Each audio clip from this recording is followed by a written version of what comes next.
Hello class 12। चलिए अब आगे हम लोग journey to the end of the earth chapter का लास्ट पार्ट देखते हैं। अब तक हमने देखा था कि क्या चीज़ें हम वहाँ जाकर देख पाते हैं। घर में बैठकर आराम से हम उन चीज़ों को महसूस नहीं कर सकते जो हमें वहाँ जाकर सामने प्रैक्टिकल जो कहा है, प्रैक्टिकल एक्सपीरियंस जो होता है वो मिलता है। चलिए आगे देखते हैं। Antarctica, because of her simple ecosystem, lack of biodiversity, is the perfect place to study how little changes in the environment can have big repercussions. Antarctica जहाँ का इकोसिस्टम बहुत ही सिंपल है, क्योंकि वहाँ पर कुछ चीज़ है ही, बहुत सारी चीज़ें हैं ही नहीं, है ना। और बायोडाइवर्सिटी भी नहीं है, यानी आपको वैरायटी बहुत देखने के लिए नहीं मिलेगी। और यही कारण है कि वहाँ जाने पर हमें थोड़ा सा भी अगर हम पर्यावरण में बदलाव करते हैं तो कितना बड़ा असर पड़ता है, ये हमें वहाँ जाकर दिखता है। टेक द माइक्रोस्कोपिक फाइटोप्लैंक्टन, ये जो यहाँ पर एक बहुत छोटे पौधे होते हैं जिसको फाइटो प्लैंक्टन कहा जाता है। और ये क्या होता है? Those grasses of the see that nourish and sustain the entire southern ocean food chain. और ये क्या है? ये एक फूड चेन का महत्वपूर्ण हिस्सा है, और वहाँ पर जितने जीव जंतु होते हैं इसको खाते हैं। ठीक है। दिस सिंगल सेल प्लांट, ये जो फाइटोप्लैंक्टन होते हैं ये सिंगल सेल प्लांट हैं। Use the sun energy to assimilate carbon and synthesise organic compounds in the wondrous and most important of processes called photosynthesis। और आपको पता ही है कि जितने पेड़ पौधे होते हैं वो सब के सब सूर्य की किरणों की मदद से क्या करते हैं? अपना भोजन फोटोसिंथेसिस जो प्रक्रिया होती है उसकी मदद से बनाते हैं। Scientists warn that further depletion in the ozone layer will affect the activities of phytoplankton। और साइंटिस्ट इस बात के लिए चेतावनी दे रहे हैं कि अगर ओजोन लेयर में और भी ओजोन लेयर की हालत ख़राब हुई है ना, तो फिर क्या होगा? प्लैंक्टन की एक्टिविटी भी प्रभावित हो जाएगी, which in turn will affect the lives of all marine animals, birds of the region। और इससे क्या होगा? जब प्लैंक्टन बनेगा ही नहीं तो जो ये भोजन मिलता है यहाँ के मैरीन यानी समुद्र में रहने वाले जीव जंतुओं को, बर्ड्स को, उन सबको खाना मिलना बंद हो जाएगा, तो फिर वो कैसे जीवित रहेंगे? And the global carbon cycle, और इसका असर कार्बन साइकिल पर भी पड़ेगा। आपको पता ही है कि जब फोटोसिंथेसिस प्रक्रिया होती है तो क्या होता है? फोटोसिंथेसिस में कार्बन भी बहुत महत्वपूर्ण रोल अदा करता है इस प्रक्रिया को होने में, क्योंकि कार्बन डाइऑक्साइड, सूर्य की रोशनी, इन सबको मिलाकर पौधे जो है वो अपना भोजन बनाते हैं। In the parable of the phytoplankton, there is a great metaphor for existence। Take care of the small things and the big things will fall into place। और ये फाइटोप्लैंक्टन का जो कहानी है, इसको जब आप पढ़ेंगे तो आपको ये बात समझ में आ जाएगी कि ये एक उदाहरण है किसका? जीवित इस एग्जिस्टेंस का, पूरे जीव जंतुओं के एग्जिस्टेंस का, जिंदा रहने का, है ना। इसलिए बहुत ज़रूरी है कि इन छोटे से पौधे का यानी फाइटोप्लैंक्टन के लिए आप क्या करो? केयर करो इनको जीवित रहने में मदद करो। अगर इनको जीवित रहने में आप मदद करोगे तो बड़ी चीज़ें, बड़ी प्रॉब्लम जो हैं वो अपने आप सॉल्व हो जाएगी। वॉक ऑन द ओशन, अब यहाँ पर राइटर को ओशन पे चलने का भी मौका मिला। कैसे? वो देखिए। My Antarctic experience was full of such epiphanies, but the best occurred just short of Antarctic Circle at 65.55 degrees south। Antarctic में जाकर इनको बहुत सारे अनुभव हुए हैं, लेकिन एक घटना जो हुई है जब ये एंटार्क्टिक सर्किल के बिल्कुल पास में थे, 65.55 डिग्रीज़ पर दक्षिण में थे, तब क्या हुआ था? The Sokolovsky has managed to wedge herself into the thick white stretch of ice between the peninsula and Tadpole Island, which was preventing us from going any further. ये जब वहाँ पर एंटार्क्टिक सर्कल के पास थे तो वहाँ पर तो चारों तरफ बर्फ़ जमी हुई थी।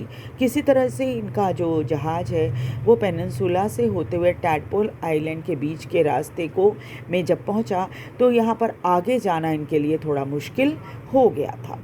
The captain decided we were going to turn around and head back north. इसलिए जो कैप्टन थे जो साउथ की तरफ अपने जहाज़ को लेकर जा रहे थे उन्होंने कहा कि नहीं, हमें वापस मुड़ना पड़ेगा और फिर नॉर्थ की तरफ चलना पड़ेगा।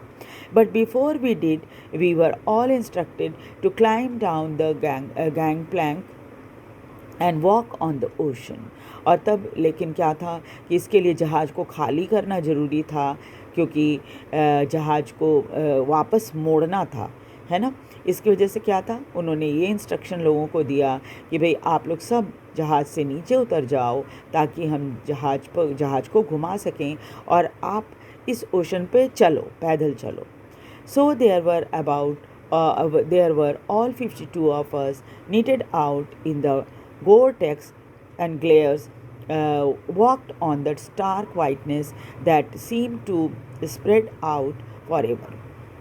और तब इनमें से सभी 52 मेंबर्स को नीचे उतरना पड़ा। और आपको पता ही है कि यहाँ पर जब बर्फ़ पे चलते हैं ना तो जो सूर्य की रोशनी होती है उसकी वजह से उसकी किरणें जब रिफ्लेक्ट होती हैं तो आँखों पर बहुत तेज़ असर पड़ता है उसका, है ना। आँखें ख़राब भी हो सकती हैं उस चमक की वजह से। तो इन सबको चश्मा लगाकर और फिर नीचे उतरकर उस तेज़ रोशनी में चलना पड़ा था, जो जहाँ चारों तरफ सफ़ेदी फैली हुई थी, यानी चारों तरफ बर्फ़ ही बर्फ़ थी। Underneath our feet was a metre thick ice pack. जब ये चल रहे थे तो इनके पैरों के नीचे कई मीटर मोटी बर्फ़ की परत थी। And underneath that 180 metre of living breathing salt water.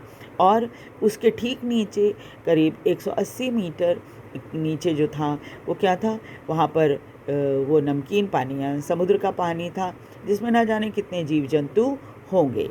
In the periphery crab beater seals were stretching and sunning themselves in ice floes, much like a stray dog will do under the shade of banyan tree. और वहाँ पर जब ये चल रहे थे तो वहाँ पर एक क्रैब ईटर सील होता है जो उधर पाया जाता है ना अंटार्कटिका में। वो बड़े आराम से इन बर्फ़ पर लेटा हुआ था, ठीक वैसे ही जैसे हमारे यहाँ जो सड़क के डॉग होते हैं वो सब आराम से पेड़ के नीचे, बरगद के पेड़ के नीचे जैसे आप पैर फैलाकर आराम करते हैं, वैसे ही वहाँ पर क्रैब ईटर सील जो थे वो आराम कर रहे थे। It was nothing sort of revelation. ये सचमुच एक बहुत गजब का अनुभव था राइटर का। Everything does Indeed connect. और वहाँ जाकर तब पता चला कि हम जो दुनिया में जो भी एक्टिविटी हो रही है सब आपस में किस तरह से जुड़ी हुई है। 9 time zone, 6 checkpoint, 3 bodies of water and many ecosphere later, I was still wondering about the beauty of balance in play on our planet. और फिर से वापस आने में 9 टाइम जोन इनको क्रॉस करना पड़ा था, 6 चेक पॉइंट से गुजरना पड़ा था, 3 वाटर बॉडीज़ क्रॉस करनी पड़ी थी और ना जाने कितने इकोस्फीयर को क्रॉस करते हुए जब ये वापस आ रहे थे तो इनको ऐसा लगा कि हमारी पूरी जो ये है धरती है उसकी खूबसूरती जो है इसी बात पर है कि किस तरह से ये कितना बैलेंस्ड है, ये हमारा प्लैनेट जो है वो सब कुछ कितना बैलेंस्ड है। How would it be if Antarctica were to become the warm place that it once used to be? क्या होगा अगर एंटार्क्टिक दोबारा से वो गर्म जगह बन जाएगा जो पहले कभी हुआ करता था। Will be around to see it. क्या हम ये देख पाएंगे? और would we have gone the way of the dinosaur, mammoth and woolly rhinos. या फिर उसके पहले ही हमारी भी ये प्रजाति, जो इंसानों की प्रजाति है, वो डायनासोर, मैमथ और वुली राइनो की तरह इस धरती से गायब हो जाएगी। हु इज़ टू से, कौन कह सकता है। But after spending 2 weeks with a bunch of teenagers who still have the idealism to save the world, करीब 2 सप्ताह इन छोटे बच्चों के साथ, टीनेजर्स के साथ वहाँ पर गुजारने के बाद, जिनके मन में ज़रूर कुछ आदर्श रहे होंगे कैसे दुनिया को बचाएं, all I can say is that a lot can happen in a million of years। फिर भी मैं कह सकता हूँ कि बहुत कुछ मिलियन ऑफ ईयर्स में हुआ है।